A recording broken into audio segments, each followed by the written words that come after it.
여러분 안녕하세요. 이 굳은 날씨에도 불구하고 명동성당을 찾아주신 많은 분들께 감사드립니다. 가톨릭 전례력으로는 새해를 시작하고 또 성탄을 준비하는 대림 시기를 맞아서 명동성당에서는 힐링 토크 기다림이라는 그 강연을 준비하였습니다. 오늘 세 번째 시간입니다. 오늘 힐링 강연을 해주실 분은 38년간 초등학교에서 교직 생활하시고 지금은 은퇴하셨습니다. 계속 작품 활동하고 계시고 또 섬진강 시인으로 불리시는 김용택 선생님이십니다. 오늘 자연이 말해주는 것을 받아쓰다 라는 주제로 여러분들에게 강연을 해주시겠습니다. 김용택 선생님을 큰 박수로 이 강단에 모시도록 하겠습니다.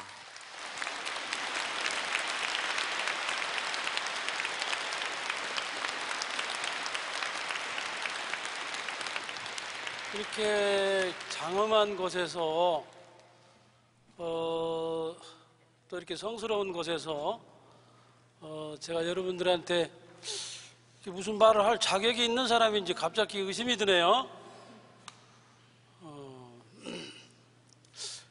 우선 제가 시를 한 편, 아이들이 쓴 시를 가지고 왔어요. 그래서 우리가 다 보이시죠?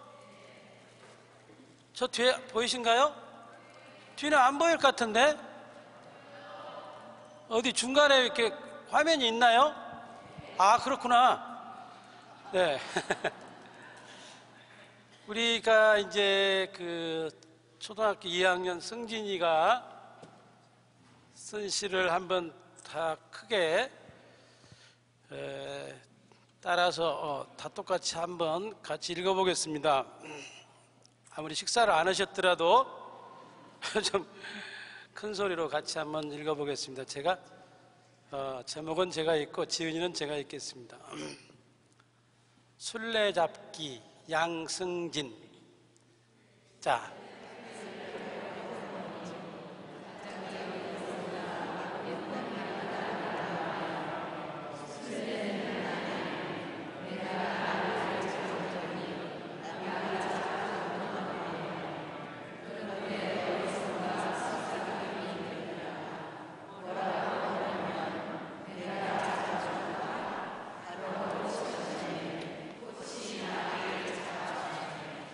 감동적이네요. 야, 이거 의미가 있는 시 같아요. 네. 저도 처음 이게 자세히 여러분들 읽은 그 속도를 따라가면서 속을 읽었습니다. 저는 전북 임실에 살고 있습니다. 임실 아시죠? 임실하면 뭐가 유명합니까?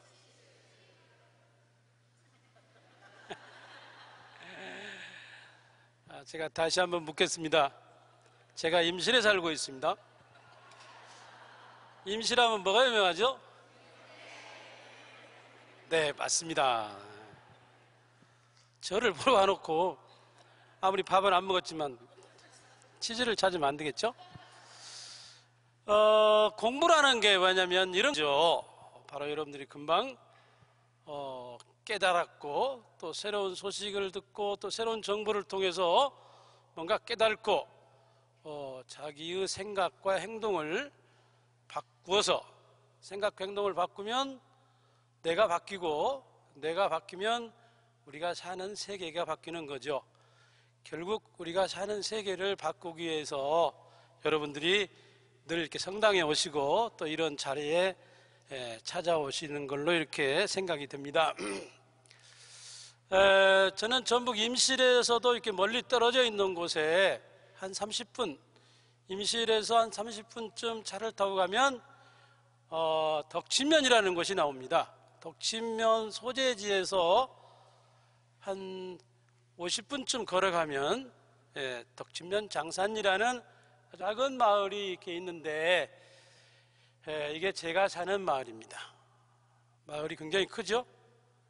인구가 엄청나겠죠? 옛날에는 35가구까지 이렇게 살고 있었어요. 근데 지금은 한 10가구 정도가 살고 있습니다.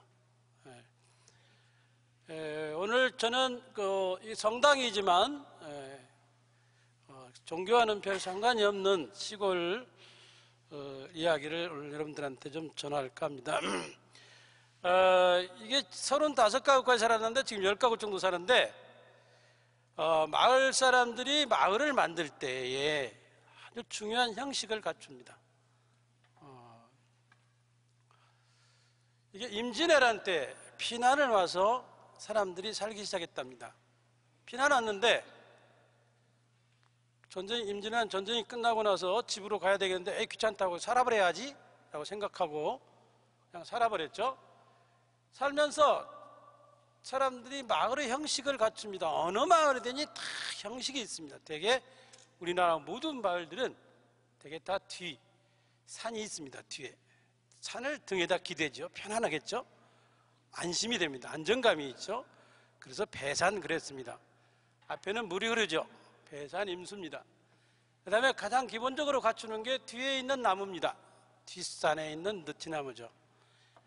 당산나무라고도 하고 느티나무로 정자나무라고도 합니다. 이게 우리 마을과 나이와 같습니다. 500년 됐습니다. 그 다음에 마을 앞을 지켜주는 느티나무가 있습니다. 마을 뒤와 마을 앞을 지켜주는 나무죠. 마을은 가난하고 느티나무는 수령이 오래되기 때문에 굉장히 풍요롭습니다. 봄, 여름, 가을, 겨울. 이번에 눈이 굉장히 많이 왔는데 바람 없이 눈이 내리면 이 나무에 눈이 가만가만 실가지에 내려앉아요. 어마어마하게 큰 꽃나무가 됩니다. 마을은 가난하지만 이 두 그루 나무가 하얀 눈꽃을 피우고 있기 때문에 마을이 풍요로워 보이죠. 풍성해 보입니다. 이 앞을 지켜주죠. 이 느티나무는 우리 동네에 굉장히 가난한 동네지만 동네 끝과 강 끝까지 다 보이는 곳입니다. 거기다가 어른들이 나무를 심었죠. 여름이 되면 동네 아이들이 이 물에서 모여오라고 놉니다. 나이가 들어서 일을 할 수 없는 어르신들이 여기서 쉬죠. 놀죠. 바둑도 두고. 그러다가 아이들이 물에 빠져 죽으려고 고함을 지르면 할아버지들이 고함을 지릅니다. 큰 소리로 사람 죽는다 그러면 곳곳에서 일을 하고 있던 사람들이 얼른 뛰어가서 아이를 건져냅니다. 놀랍게도 우리 동네 500년 동안 이 앞에서 이 느티나무가 보이는 곳에서는 사람이 하나도 물에 빠져 죽질 않았습니다. 굉장한 나무죠. 마을을 지켜줬던 거죠.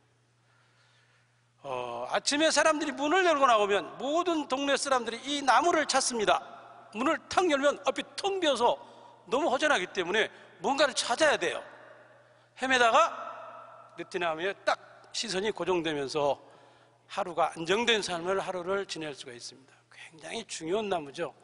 우리나라 먼 들판에 가보면 들판 가운데 정자가 있거나 커다란 느티나무가 있습니다. 다 어른들이 사람들의 심리를 안정감을 찾게 하기 위해서 나무를 그렇게 심어서 가꿨던 거죠. 집이 두 채가 있습니다. 이 집이 우리 집이겠습니까? 이 집이 우리 집이겠습니까? 자, 제가 묻겠습니다. 이 집이 우리 집이라고 생각하시는 분 손 들어보세요. 이 집이 우리 집이라고 생각하신 분? 손을 안 드신 분?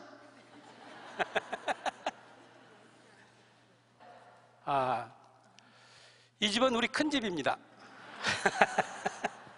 제가 태어난 마을이죠. 집이죠. 이 집은 제가 사는 집입니다. 큰집 형님이 용태가 저녁밥 먹게 오니라 해서 얼른 가서 불을 꺼놓고 밥을 먹는데 누가 사진을 찍었어요. 네.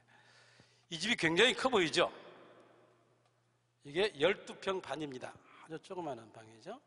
굉장히 크게 보이지만, 자, 저 집에서 큰 집에서 태어나서 저 기와집에서 자라서 거기서 7살이 되어서 한 50분쯤 걸어가면 초등학교가 하나 있는데 덕시 초등학교가 있습니다. 굉장히 아름다운 강길을 걸어서 학교를 다녔죠. 차가 만든 길이 아니고 부르도자가 만든 길이 아니고 포크레인이 만든 길이 아니고 우리들이 걸어다니면서 만든 길. 상상이 되죠? 강을 거슬러서 올라갑니다. 한 10분쯤 가면 넓은 풀밭이 나와요. 넓은 풀밭이 있는데 그 풀밭 가운데로 조그마한 오솔길이 조금 그렇게 나 있습니다. 풀이 막 키가 넘게 자라겠죠? 바람이 불면 샥 풀이 쓰러지면 아이들이 머리통이 쪼르르 이렇게 보입니다. 바람이 탁 그치면 애들 머리통이 싹 사라지겠죠? 막 머리통이 위로 나와 있었습니다. 왜냐하면 그때 제가 키가 굉장히 컸어요. 네.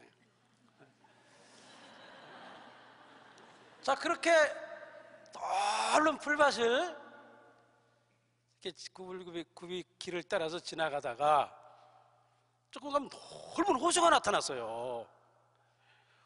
자, 그 호수를 돌아서 가면 징검다리가 나왔습니다. 이렇게 예쁘죠? 앞에는 세정이고 뒤에는 금자입니다. 네. 이렇게 아이들을 데리고 학교를 다녔죠. 어른이 되어서 아기 때도 다니고. 자, 여기서 여기까지 건너가려면 몇 살이 몇 년이 걸릴까요? 징검다리를 물에 안 빠지고 건너가려면 몇 년이 걸리겠어요? 7살이 되어야 여기를 물에 안 빠지고 완전히 안 빠지고 건너다닐 수 있습니다. 엄청난 공부가 필요합니다. 여기를 제대로 건너가려면 여기에 대한 생태를 정확하게 파악해야 돼요. 생태계. 제일 중요한 게 뭐입니까? 여기서 이 첫 돌에서 이 두 번째 돌로 발을 건너가는 겁니다. 안 빠지고. 엄청난 시간이 필요하겠죠? 이 돌을 이해해야 됩니다. 이 돌이 반듯한지 비틀어졌는지 움직이는지 안 움직이는지 정확히 파악을 하려면 적어도 한 1년 정도 걸려야 여기서 여기까지 건너갈 수가 있습니다. 그래서 점점점 이 전체 생태계를 이해해야 비로소 7년이 걸려서 학교를 건너다닐 수가 있습니다. 이게 교육이라는 겁니다. 우리는 여기서 여기까지 건너려면 어떻게 건너가면 되냐? 1, 2, 3, 4 약고 꼭 찍으면 되잖아요. 그게 안 통하는 거였습니다.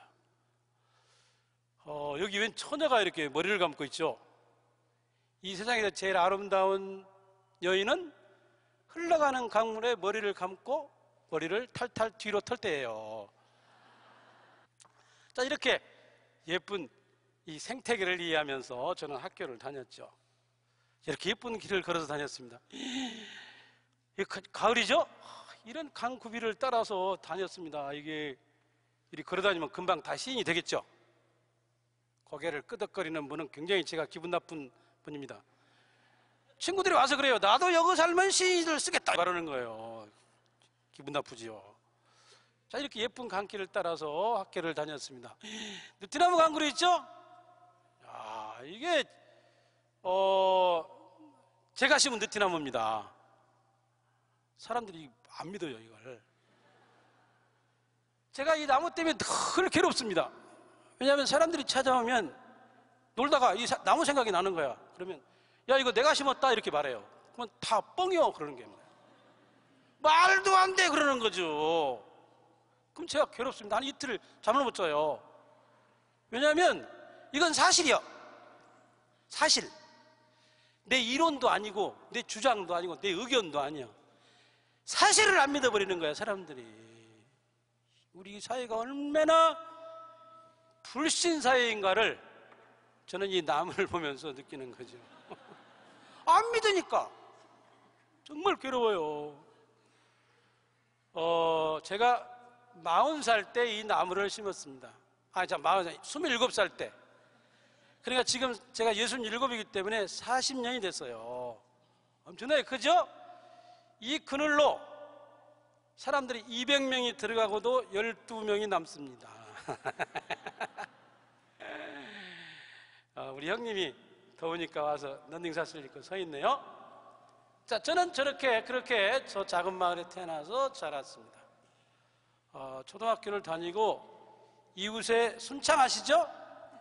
순창하면 또 뭐가 유명합니까?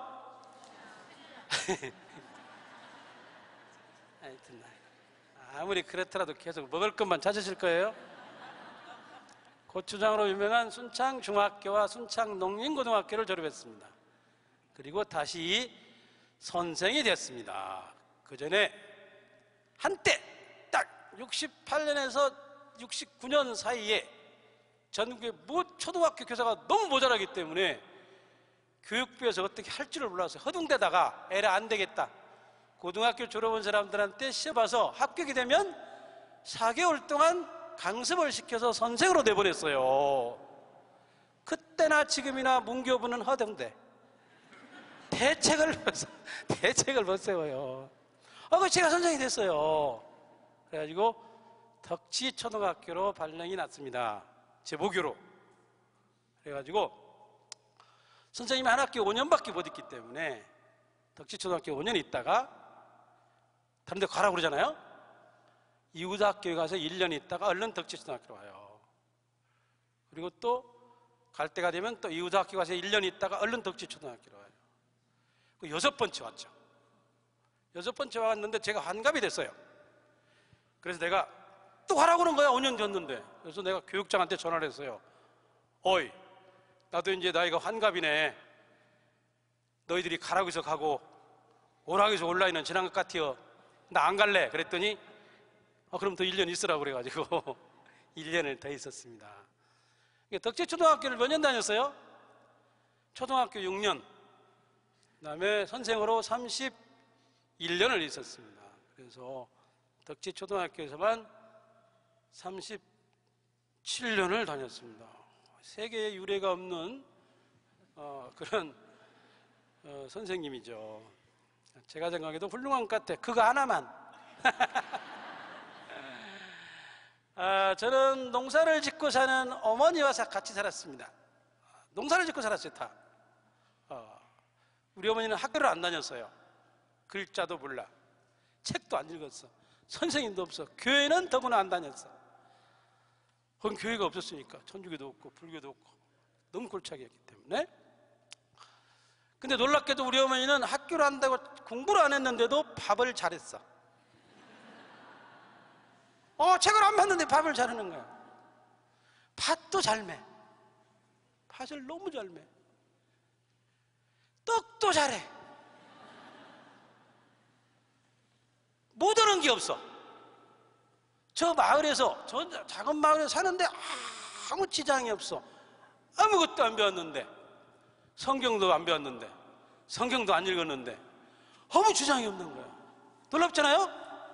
우리가 생각하기에 책도 봐야 되고 뭣도 배워야 되는데, 그래야 잘 살게 되는데, 놀랍게도 우리 어머니는 학교를 전혀 안 다니고 책을 몰랐는데 저 마을에 사는데 아무 지장이 없었던 거예요. 우리가 늘 저는 그런 생각을 했죠. 공부란 도대체 뭘까? 배운다는 걸 뭘까? 책을 본다는 건 뭘까? 이런 걸 의심을 하면서 살았습니다.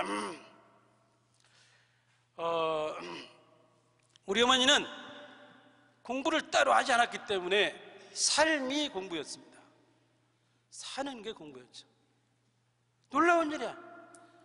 사는 게 공부예요. 사는 게 공부기 때문에 배우면 반드시 써먹어요. 우리는 지금 학교에서 아이들한테 배우면 어디다 써먹습니까? 배워서 최고 크게 써먹을 때 두 군데야. 수능 볼 때하고 취직시험 볼 때. 그리고 잊어버려. 그러니까 우리는 헛짓을 있는 거예요. 사실은 물론 배워서 써먹는 것도 많지만 전혀 필요 없는 것을 죽을똥 살똥 배우고 있는 거죠. 근데 우리 어머니는 절대 그런 짓 안 해. 허비를 안 해. 배우면 반드시 써먹어. 그러니까 평생 공부하는 거죠. 평생 공부하는 거예요. 우리 어머니는 자연이 하나를 잘 알아들었어요. 자연이 시키는 일을 그대로 따랐어. 봄비가 오면 봄비가 무슨 일을 하는지 아는 거죠. 봄비가 오면 깨밭으로 달려가는 거야. 가을 햇살이 하는 일을 알았어. 아침 북새가 무엇을 뜻하는지 알아. 한 번도 바다를 보지 않았는데 사리를 알아. 사리. 강물을 보고 사리를 알아요. 물때를 아는 거야. 초승달이 무슨 일을 하는지를 아는 거죠. 그게 글자였던 거죠. 놀라운 일이야. 생태와 순환의 논리를 정확히 파악하고 있어요. 요때 어디 가서 무엇을 어떻게 물고기를 잡는가를 정확히 알고 있어. 겨울에도 다슬기는 이때 어디서 어떤 일을 하고 있는지 정확히 알고 있어요. 전혀 모르는 것 같은데 놀랍게도 자연에서 일어난 모든 일들을 다 자기들의 이야기로 가져왔던 거죠. 농사 짓는 사람들은 예술 활동을 따로 하지 않아요. 사는 게 예술이에요. 살아가는 게 예술이에요. 화가들이라든가 작가들이, 시인들이 무엇을 보고 그림을 그리고 사진을 찍고 노래를 해요? 농사 지어놓은 것을 보고 찍어. 우리 어머니는 삶이 예술이었던 거죠. 저는 이 5가지를 배웠습니다. 어머니가 늘 저희들한테, 동네 어른들이 다 마찬가지죠. 우리 어머니뿐이 아니고 우리들한테 하는 말이 3가지였어. 늘 강조하는 말. 뭐였냐면, 하나는 사람이 그러면 못 써였습니다. 놀랍게도 우리 어머니는 사람이 중요했던 거죠. 농사 짓고 사는 사람들은 사람이 중요했던 거예요. 인문학이란 인간을 중요하게 생각하는 학문입니다. 우리가 살아왔던 모든 지혜, 우리 인류가 살아오면서 쌓아놨던 모든 지혜와 지식을 다 쌓아놓고 여기다가 다 모아놓고 이걸 한 줄로 줄여봐, 이렇게 딱 말하면 사람이 그러면 안 되는 거죠. 사람이 너무 중요했던 거예요. 우리가 사는 세상을 생각해 보세요. 사람이 절대 중요하지가 않아요. 뭐가 중요합니까? 돈이 중요한 거죠. 돈 때문에 벌어진 일들을 한번 생각해 보세요. 어마어마한 일들이 벌어지는 겁니다. 인간을 제일 앞에 놨던 거죠. 여기는 하나님이 제일 앞에 계시겠죠? 하나님도 인간을 중요하게 생각했습니다. 잘 아시잖아요? 자, 또 하나는 싸워야 큰다였습니다. 애들이 형들이 싸워요. 그러면 냅둬라. 애들은 싸워야 큰다. 이렇게 얘기했던 거죠. 싸우면 단점이 드러납니다. 우리가 싸우다 보면 더러운 우리 인간성이 드러나잖아요. 그걸 고치고 바꾸면 되는 겁니다. 고치고 바꿔서 맞추라는 소리죠. 잘 싸우라는 거였습니다. 우리가 해켈이라는 철학자가 변증법을 얘기했습니다. 변증법이란 싸우는 겁니다. 싸워서 고치고 바꿔 다시 새로운 세계를 만들어서 나가는 거죠. 어머니는 농사인성은 그걸 알았던 거죠. 또 하나는 남의 일 같지 않다, 이렇게 얘기했습니다. 마을에서 벌어지는 모든 일들이 다 나와 깊은 관계가 있다는 거죠. 남의 일이 아니었던 거죠. 언젠가는 저 일이 나한테서 반드시 일어날 수 있는 겁니다. 그걸 얘기한 거죠. 엄청난 얘기를 한 거죠. 저는 그런 어머니, 농사 짓는 사람들 속에서 선생을 하면서 글을 쓰면서 살았습니다. 자, 제가 이제 자연을 가지고 왔습니다. 이게 무슨 나무겠습니까? 선생님이 질문하면 고민하고 생각하는 겁니다. 마구제비로 그냥 산수유 그러면 안 됩니다. 이게 굉장히 키가 크신 분이 여기 올라가시는 거예요. 저하고는 좀 남다른 데가 있는 분 같아요. 자, 이게 여기 올라가는구나. 저는 어디 올라가는 걸 좀 싫어해가지고요. 이게 뭔 나무냐면 산수유가 아니고 생강나무입니다. 생강나무. 생각이 아니고 생강. 왜 생강나무냐면 꺾으면 생강 냄새가 납니다. 굉장히 주특이 나요. 그래서 생강나무입니다. 우리나라 산에서 제일 일찍 꽃이 펴요. 우리가 적어도 우리나라 산천이 아름다운 금수강산이라고 말을 하면서 그 산에 제일 일찍 피는 꽃나무 정도는 알고 계셔야죠. 겁나게 많은 것 같아. 다 보면. 그래도 이 나무를 모르는 거야.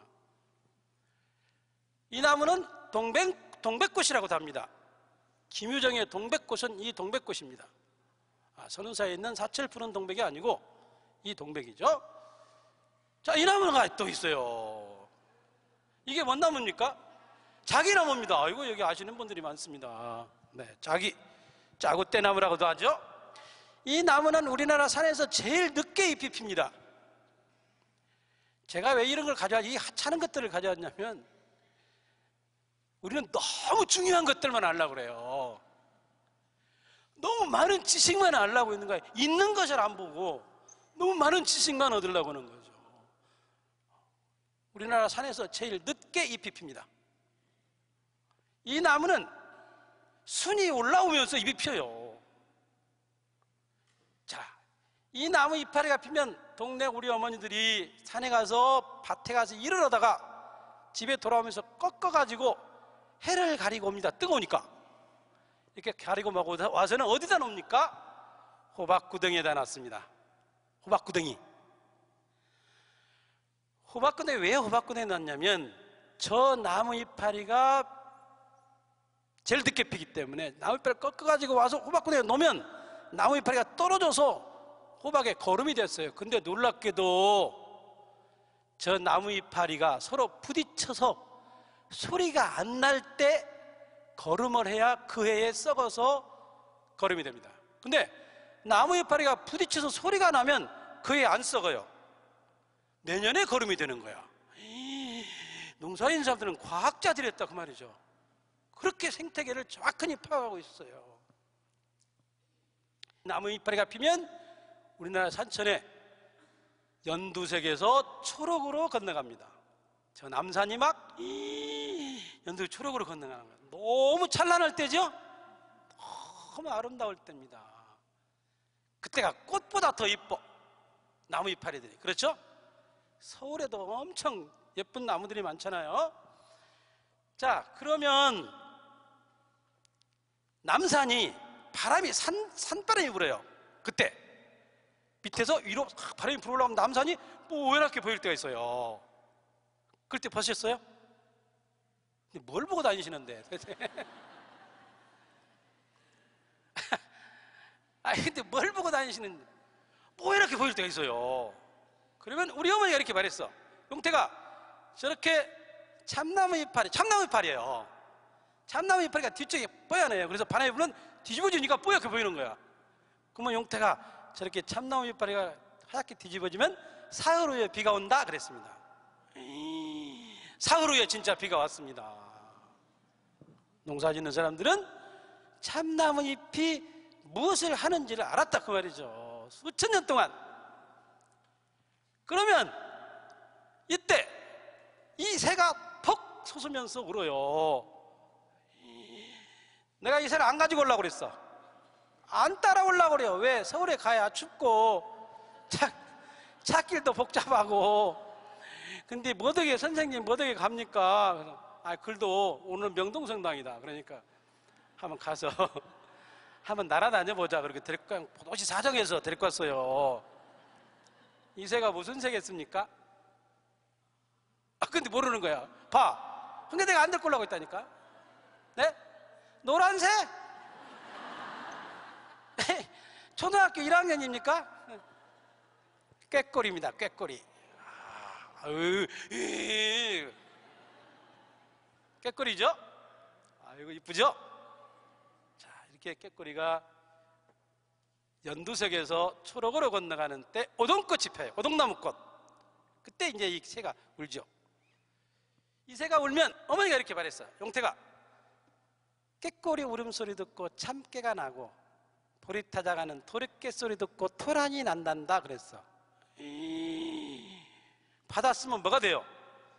시가 되는 겁니다. 어머니는 시인이었던 거죠. 농사 짓는 사람들은 시인이었어. 과학자 있잖아요. 아까 과학자. 참나무 이파리 뒤집어지나 아는 거죠. 과학자들이었고 시인이었던 겁니다. 자, 참깨 심는 철을 정확하게 날짜를 알 필요가 없어. 꾀꼬리가 울면 심으면 돼요. 대단해요. 놀라워. 농사 짓는 사람들 그 속을 들여다보면 놀라워. 자, 덕친면. 내가 사는 곳이 덕친면이에요. 덕친면 꾀꼬리는 어떻게 우냐? 다 달라. 꾀꼬리 음소리가.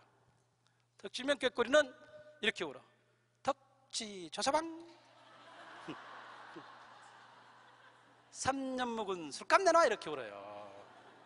덕지 조사방 3년 묵은 술값 내놔 이렇게 울어요. 덕지 조서방 3년 묵은 술값 내놔 이렇게 울어요. 왜 그러냐면 덕친면에 어떤 술집이 하나 있었어요. 근데 조씨 손 들어보세요. 조씨. 조씨가 있네요. 야, 조 선생님이세요? 네. 조 씨가 아주 드물어요. 조서방이 그 술집 가서 술을 예상으로 3년에 먹었어. 아, 근데 그 여자가 죽었어요. 너무 원통한 거야. 자살이는 어쩐지 모르지만 하여튼 죽었어. 너무 원통해가지고 뭐가 됐어요? 꾀꼬리가 된 거야. 그래가지고 지금도 예상값을 안 갚았어요. 그래가지고 덕치꾀꼬리는 덕치 조서방 3년 먹은 술값 나 이렇게 울어요. 근데 놀랍게도 덕치면은 조씨가 저렇게 한 명 있으면 안 되겠죠? 저 조상이 술값 떼먹은 놈이야. 근데 놀랍게도 덕진면에 한 마을이 다 조씨야. 아, 대단하죠? 그것까지 봐주는 거야. 정확해. 농사 짓는 사람들이 하는 말은 반드시 근거가 있고 증거가 있어. 사실이야. 아까 느티나무를 내가 심었단 게 사실입니다. 절대 살아온 얘기를 다 들어주기로 했어. 너무 어느 날 안사님 녹음을 해왔어요. 너무 재밌는 거야. 전부 시야. 전부 역사야. 그래서 여보 그러지 말고 숙제를 주자. 숙제. 어머니 다음엔 올 때는 어머니가 살아가면서 제일 좋았던 때를 다 얘기하세요. 그런 거야. 그러니까 어머니가 그때부터 고민하고 생각하기 시작한 거야. 고민이 되잖아요. 생각도 해야 되잖아요. 좋았던 때를 다 기억해내야 되니까. 다음에 갔더니 물어봤어. 어머니 살아온 때 좋았던 때 다 얘기하세요. 다 얘기를 하는 거야. 그중에서 제일 좋았던 때 언제예요? 그러니까 나는 용택이 선생님 된 때가 제일로 좋았다 이렇게 말하는 거예요. 아이고 시상해나. 한 사람이 받아 썼어 그대로. 어머니 이걸 베끼세요 그런 거야. 그러니까 어머니가 글자를 처음 써본 거야. 길게. 이게 30분 걸렸대요. 대단하죠? 30분에 걸려 쓴 거예요.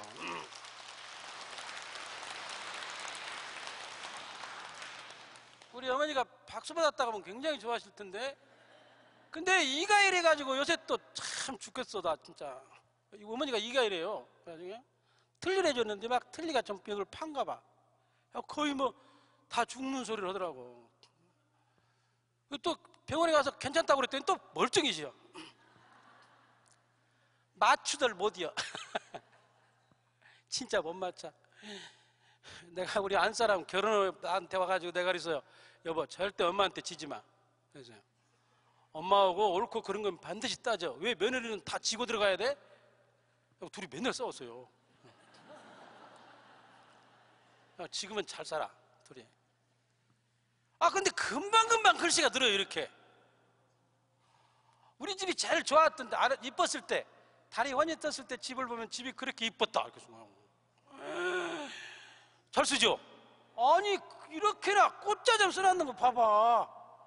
놀랍죠? 아이고 우리 안사람이 기역자를 잘 못 써요. 기역자를 쓰면 너는 왜 기역자를 그렇게 쓰냐? 요새는 또 거꾸로 그래요. 자 이건 뭡니까? 깨 벼같이 생겼죠? 깨를 늘어놨어. 깨를 늘어놓고 어머니가 늘어놓고 고를 탔죠? 그림 같죠? 자 마추픽추에 가면 비행기 안에서 저 땅을 내려다보면 이런 그림이 있어요. 우리는 그걸 예술이라고 말하는 거야. 어머니가 왜 고를 타놨어요? 고를 타놨어 이게. 왜냐하면 가을 햇살과 가을 바람이 하는 일을 아시는 거야. 뭘로 그림을 그렸어요? 어머니는 발로 그렸어. 어머니는 그림을 발로 그리셔. 예술이죠? 딱 작품이야. 봐봐. 엄청나죠? 이렇게 예쁜 그림이 어디가 있어? 이렇게 예쁜 사진이 어디가 있어? 삶이 예술이었다니까? 보세요. 예쁘죠? 이거 뭐요?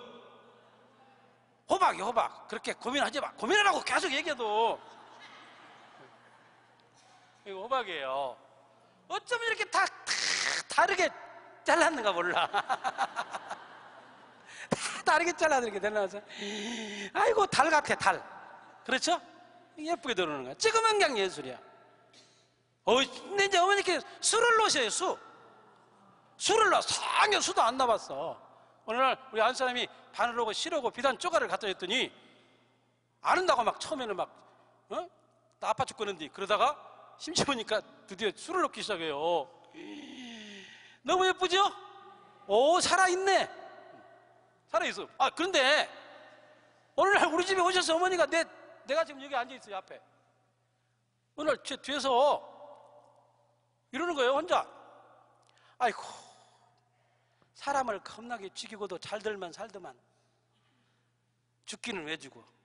살다 보면 먼 수가 나는디. 그러는 거예요.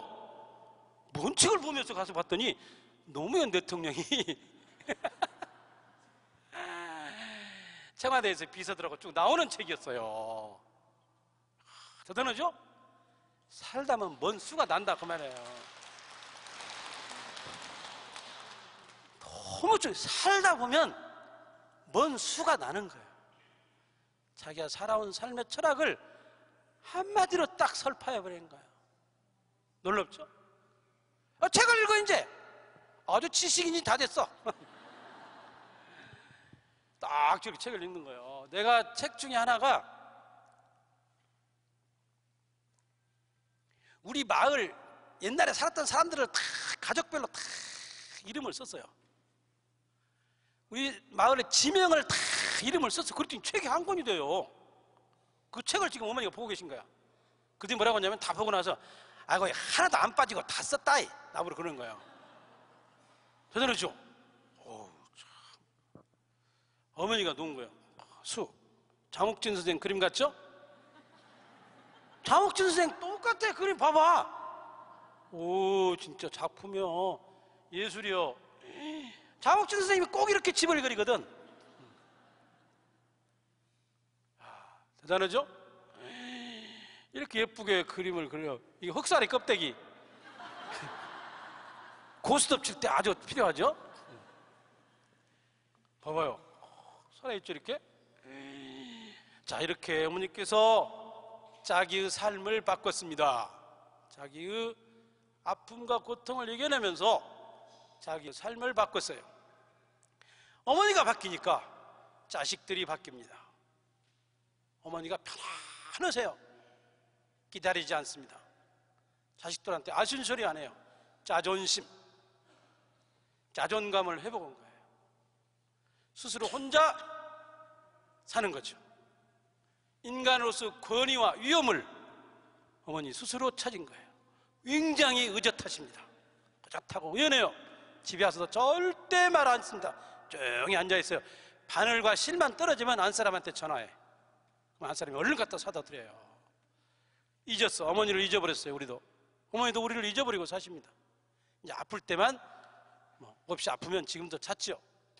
자, 저는 그렇게 삶을 87이 되신 어머니께서 자기의 삶을 새롭게 바꾼 그 삶을 보고 나 바뀌었습니다.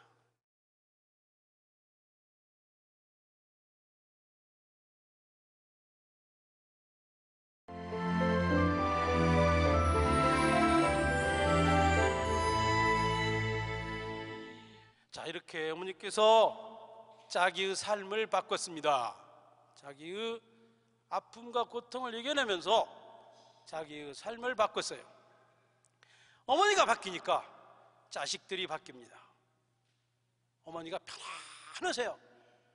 기다리지 않습니다. 자식들한테 아쉬운 소리 안 해요. 자존심, 자존감을 회복한 거예요. 스스로 혼자 사는 거죠. 인간으로서 권위와 위엄을 어머니 스스로 찾은 거예요. 굉장히 의젓하십니다. 의젓하고 의연해요. 집에 와서도 절대 말 안 씁니다. 조용히 앉아있어요. 바늘과 실만 떨어지면 안사람한테 전화해. 그럼 안사람이 얼른 갖다 사다 드려요. 잊었어. 어머니를 잊어버렸어요. 우리도. 어머니도 우리를 잊어버리고 사십니다. 이제 아플 때만 없이 아프면 지금도 찾지요. 자, 저는 그렇게 삶을 87이 되신 어머니께서 자기의 삶을 새롭게 바꾼 그 삶을 보고 나도 바뀌었습니다. 저는 또 고등학교 교사를 오래 했습니다. 오래 했다고 그랬죠. 38년 했다고 그랬죠. 2학년만 26년을 가르쳤습니다. 한 학교에 하도 오래 있다 보니까 아버지도 가르치고 아들도 가르쳤습니다. 그렇잖아요? 하는 짓이 지 배우고 똑같아. 공부도 저거 엄마만큼만 해.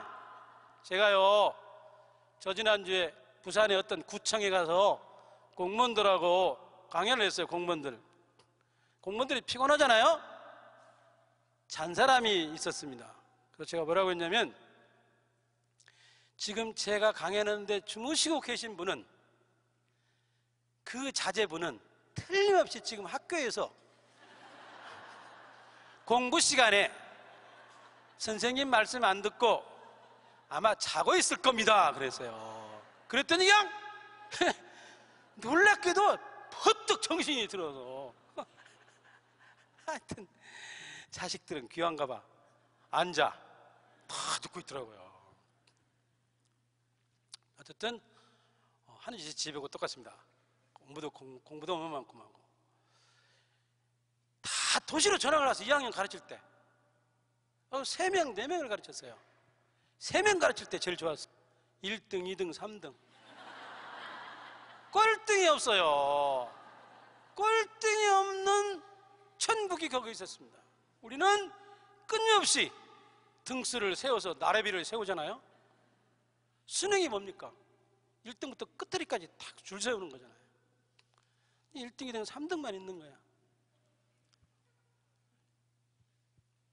얼마나 편하겠어요. 꼴등이 없어요. 어떨 때는 한 명이 졸업할 때가 있어.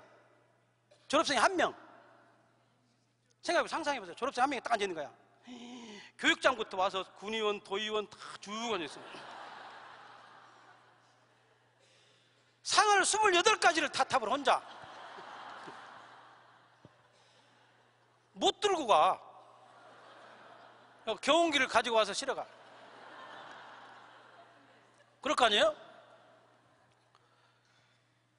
2학년을 가르치면서 뭘 배웠냐면, 교육은 자기 교육이었습니다. 가르치면서 배우는 거죠. 가르치면서 배우지 않는 교육은 교육이 아니죠. 그냥 가르치는 거죠. 놀랍게도 너무 많은 것들을 배웠습니다. 그 중에 가장 내가 몇 가지, 정과 진실이 통하는 세상이 거기 있었습니다. 놀라운 세상이에요. 정직과 진실은 두려움과 부러움을 없애줍니다. 두려움이 없어져. 부러운 것도 사라지는 것이죠. 나는 일찍 선생이 됐기 때문에 선생만 잘하면 된다는 생각을 했어요. 놀랍게도 거기 정직과 진실이 통하는 세상이 거기 있었어. 얼마나 자유로웠겠습니까? 정직과 진실이 통하니 진심이 통했던 거죠. 놀라워. 진심이 통했어. 천당이 따로 없어. 거기가 천당이야.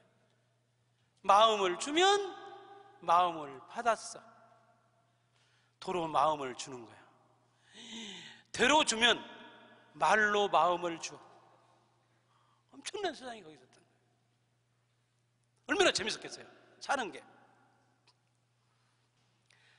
나무도 안 믿는 세상에, 내가 심은 나무도 뻥이라고 하는 세상에 아이들은 진심이 통했다, 그 말이죠. 여러분들이 결혼할 때 진심이 통하는 남자와 여자하고 같이 결혼했죠?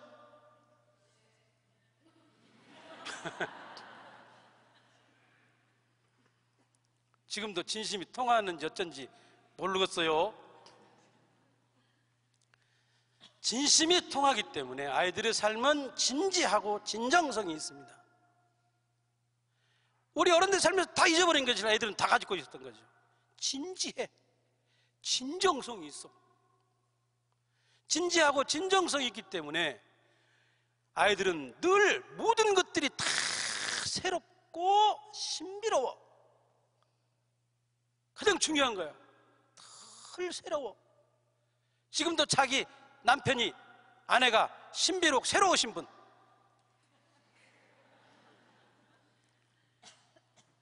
저는 결혼해서 6개월 만에 안사람이 지적한 건 다 바꿨어. 나는 공부를 잘하지는 못해요. 근데 열심히 해. 남이 하는 말이 옳으면 얼른 그 말을 듣고 생각과 행동을 바꾸려고 노력해.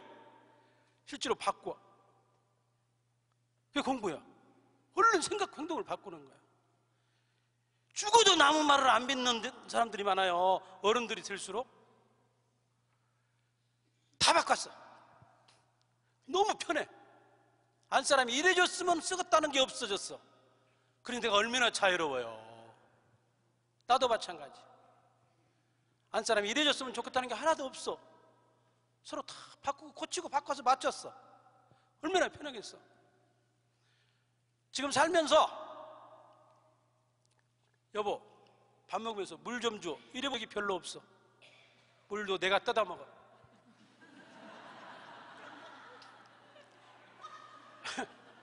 아, 그것이 그렇게 웃어? 여보 밥 좀 더 줘 이래 본 적도 없어. 밥이 먹고 싶으면 내가 떠다가 먹어. 여보 국 좀 이래 본 적이 없어. 저렇게 안 믿어.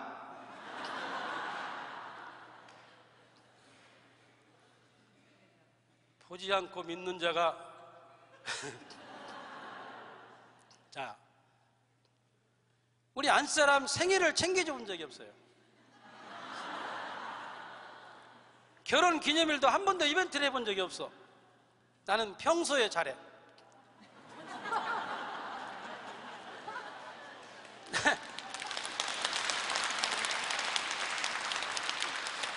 지금 박수 치시는 분들은 굉장히 불행한 삶을 살고 있는 걸로. 나는 일상을 존중하고 싶어. 일상 너무 중요해요. 우리는 너무 이벤트에 쩔어 있어. 너무 디테일에 쩔어 있어. 나는 일상을 존중하는 사람이에요.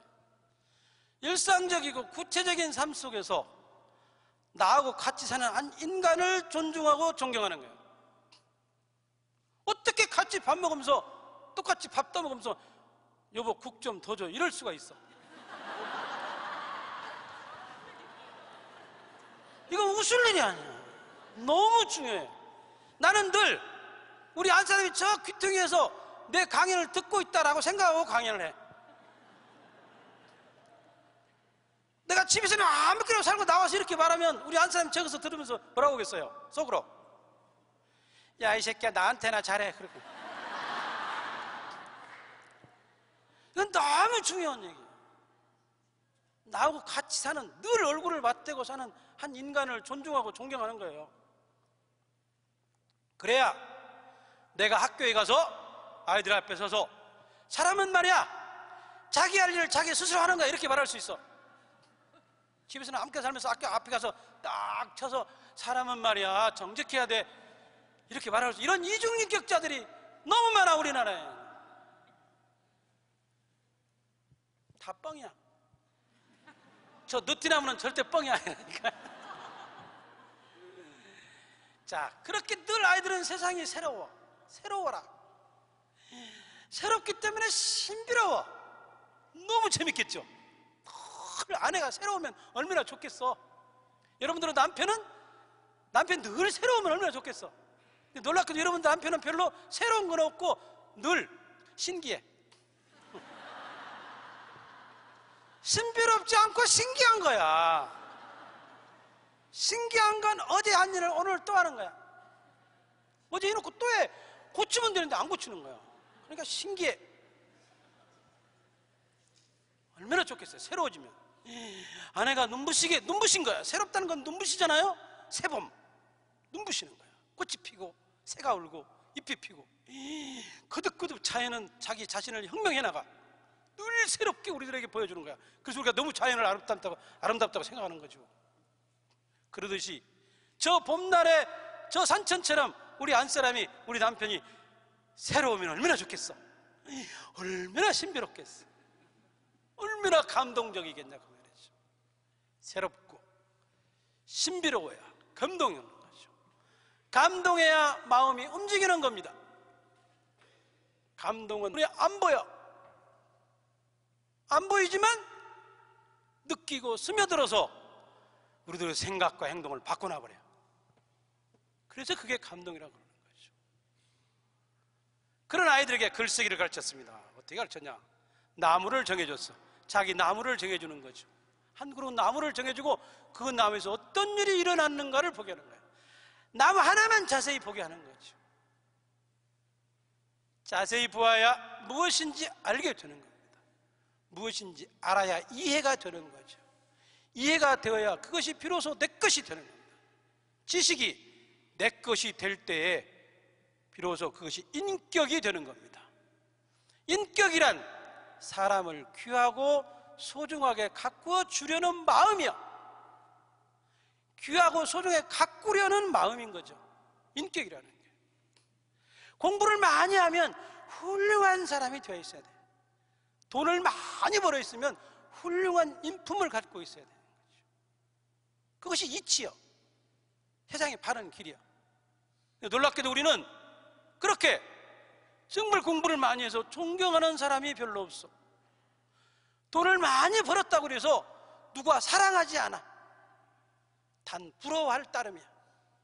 부러운 것하고 사랑하는 것하고는 하늘과 땅 차이입니다. 그러니까 공부가 인격이 되어야 된다 그 말이죠. 지식이. 우리 경수보러 물어봤어요. 경수야, 네 나무 봤어? 아침에 오면서? 근데 봤어요. 네 나무에서 어떤 일이 일어났어? 이렇게 물어봤어요. 경수가 그러는 거야. 제 나무는요, 마을 앞에 있는 커다란 느티나무인데요, 아침에 학교 오면서 보니까 느티나무 밑에 할아버지 놀고 있었어요. 그리고 그 앞에는 시냇물이 오르고 있었고 시냇물 건너는 들판이 있었어요. 들판에서는 사람들이 모내기를 하고 있었습니다. 이렇게 말하는 거예요. 그래요? 그걸 써봐. 그걸 쓰면 뭐가 되겠습니까? 시가 되는 거죠. 새로운 세계가 창조됐습니다. 창조란 그렇게 이루어지는 거죠. 하나를 알면 여를 알아야 되는 것이죠. 하나를 자세히 보면 여를 알게 되어야 된다 그 말이죠. 이것을 자세히 보면 이것도 보이고 이것도 보이고 이것도 보이는 겁니다. 아이들한테 그걸 얘기한 거죠. 자, 그렇게 했더니 애들이 글을 쓰기 시작합니다. 2학기쯤 되면 생각을 정리한 거죠. 자, 슬기 엄마는 이름이 은정이요. 내가 가르쳤어. 아버지 일은 회사 일이다. 회사 일 어렵겠다. 일이 꼬이면 풀기 어려우니까 줄넘기 뒤가 꼬이면 풀기 어려운 거 회사 일로 갔겠다 이렇게 쓴 거예요. 깜짝 놀랐어. 아, 이게 슬기네 집 이번 꼬이는 일 있는가 보다. 전화했어. 은정아, 너희 집 이번 꼬이는 일 있냐? 없는데요? 아니, 근데 네 딸이 이렇게 써왔다. 읽어줬어요. 그랬더니 며칠 전에 슬기 아빠가 술을 몽땅 먹고 오더니 벌러덩 누워서는 꼬인다 꼬여. 그리고 잔 거예요. 슬기가 그걸 들었겠죠? 학교 가서 줄넘기를 꺼내본 거예요. 대단하죠? 아이들이 이렇게 자기 생각을 논리적으로 정리하는 겁니다. 삶을, 자기가 본 것을 논리적으로 정리합니다. 채원이 아빠도 공부를 요만큼밖에 못 했어. 오늘은 시험 보는 날 나는 죽었네, 나는 죽었어. 그냥 꼴등을 할 테니 나는 죽었네. 놀라워. 아주 싸가지가 없는 놈 새끼야. 뭘 써요, 뭘 쓰라고요. 맞죠? 자, 우리 똑같이 한번 따라서 읽어보겠습니다. 자, 큰 소리로 읽어보는 겁니다. 시작.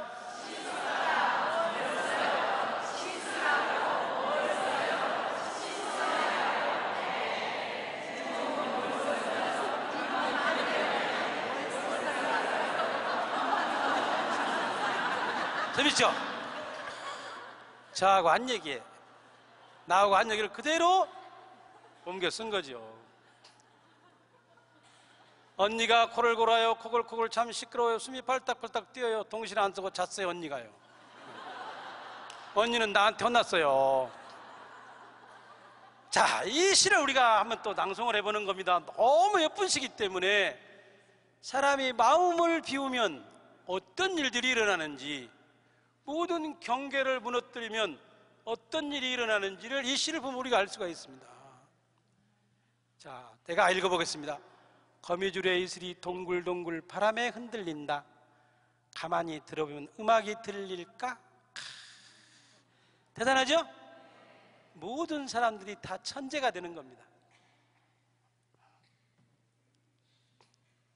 콩나는 죽었다가 있습니다.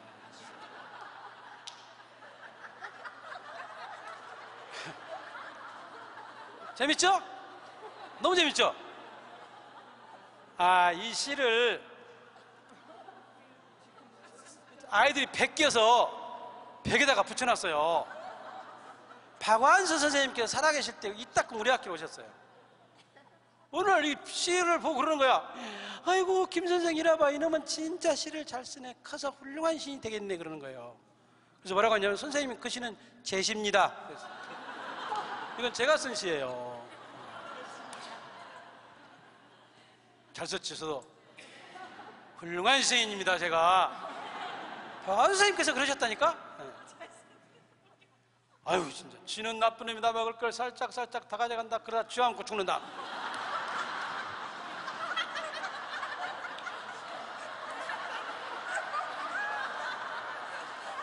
대단한 시죠? 감동입니다. 아주 제가 제일 좋아하는 시. 이제 눈이 안 온다, 여름이니까.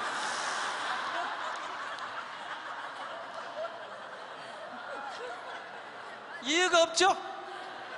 이해가 없으면 예술이야. 아이들이 그림도 그립니다. 그림 잘 그리죠? 놀라워요. 1학년 3명, 2학년 3명 합동체육 시간. 이건 접니다. 아, 이놈들이 조폭같이 그려놨어요. 아, 잘 그렸죠? 너무 행복합니다. 입이 찢어질 gem이 구절초 컷으로 입술을 딱 눌러놨어. 저희 반이 되면 2달 만에 애들이 이렇게 웃었습니다. 환하게 그림을 그리는 거죠. 한 번도 그림을 가르쳐 본 적이 없습니다. 그냥 지기들이 그려와요. 그러면 뭐라고만 하면 되냐면, 야, 좀 빡빡하게 칠이라, 그것만 가르치는 거냐. 다 빡빡하게 칠이다 보니까 그림이 잘 그려진 거죠. 됐잖아죠? 이 과감한 색채. 아이들이 이렇게 그림을 박수근 선생님 그림 같죠? 이렇게 한 번도 안 가르쳤다고, 뭔만 가르쳤다고요? 빡빡하게 칠이라. 빡빡하게 칠했잖아요. 어머니가 이렇게 술을 넣습니다. 어머니가 이렇게 술을 넣었어요. 예쁘죠? 자, 이렇게 나이 드신 저희 어머니가 살아온 삶이 늘 자기 자신을 바꾸면서 살아왔습니다. 고치고 바꾸고 맞추다가 또 틀리면 또 고치고 바꾸고 맞추어서 새로운 세계를 이렇게 만들어내는 거죠. 아이들이 자연 속에서 일어나는 일을 자세히 보고 무엇인지 알아서 그것이 지식이, 아는 것이 인격이 되는 그런 공부를 아이들이 하게 된 거죠. 늘 어머니도 그렇고 아이들도 그렇고 자기 삶을 정리했습니다. 정리해야 새로운 곳으로 나가는 거죠. 삶을 정리하는 거죠. 어떻게 정리하냐? 논리적으로 정리합니다. 이걸 우리는 철학이라고 그러는 거죠. 삶을 논리적으로 정리하는 철학적인 삶의 태도를 갖고 사는 거죠. 자, 내가 왜 아이들을 나무를 보라고 했을까? 우리 어머니가 왜 자연을 그렇게 자세히 보았을까? 놀랍게도 자연은 언제 보아도 완성이 되어 있습니다. 언제 보아도 나무는 완성이 되어 있어요. 그래서 사람들이 그 자연 속에 들어가면 편합니다. 왜? 완성이 되어 있으니까. 우리가 공사장 옆에 지나가면 진짜 마음 수선스럽잖아요. 딱 정리가 되어 있는 집 들어가면 편안합니다. 안심이 되는 거죠. 안정이 되는 겁니다. 근데 놀랍게도 언제 보아도 새로운 거죠. 자연은, 나무는, 산은, 바다는, 흘러가는 강물은 언제 보아도 완성이 되어 있고 놀랍게도 볼 때마다 다릅니다. 그렇잖아요. 나무가 저렇게 가만히 서 있다가 눈이 오면 눈을 탁 받아들고 우리들에게 새로운 세계를 그려줍니다. 바람이 불면 바람 부는 모습을 우리들에게 보여주는 것이죠. 비가 오면 비 오는 모습을 보여줍니다. 늘 시시때때로 햇빛에 따라서 자연 현상에 따라서 나무는, 바다는, 강물은, 산은 우리에게 늘 새로운 것을 보여주는 거죠. 그건 왜 그러냐면 받아들이는 시기 때문에 그렇습니다. 받아들이는 거죠. 경계가 없는 겁니다. 무엇인지 받아들이는 거죠. 받아들여서 버릴 건 버리고 자기 것을 만들 건 만들어서 새로운 세계를 우리들에게 딱 그려서 보여주는 겁니다. 받아들일 때만 인간은 자기 세계를, 자기 자신을 세상에 그려줍니다. 받아들이는 힘이 있을 때만. 나는 그걸 아이들로부터 배운 거죠. 받아들이는 힘, 경계를 지우는 거죠. 마음의 벽을 허물어버리는 겁니다. 내 생각은 없습니다. 받아들여서 새로운 세계를 만들어내는 거죠. 제가 선생을 하고 2008년도에 그만뒀습니다. 학교를 그만두고 났더니 너무 할 일이 많아졌습니다. 너무 강연을 많이 오라고 그래요. 강연을 1년에 한 200번 정도 이렇게 다닙니다. 갈수록 더 많아요, 강연이. 내가 대학을 나온 것도 아니고 내가 고등학교 졸업장이 최종 학력입니다. 고등학교를 졸업했고 저 작은 마을에 태어나서 도시로 한 번도 가본 적도 없고 그것도 많은 학생들도 아니고 그것도 3학년도 아니고 2학년하고만 평생을 살았는데 사람들이 왜 나를 오라고 할까? 왜 나를 보자고 할까? 내가 궁금한 거죠. 나도 정리를 해야 되는 거잖아요. 왜 그랬을까? 공부를 한 거죠. 저는 8시 반에서 9시 사이에 잡니다. 지금 잘 때입니다.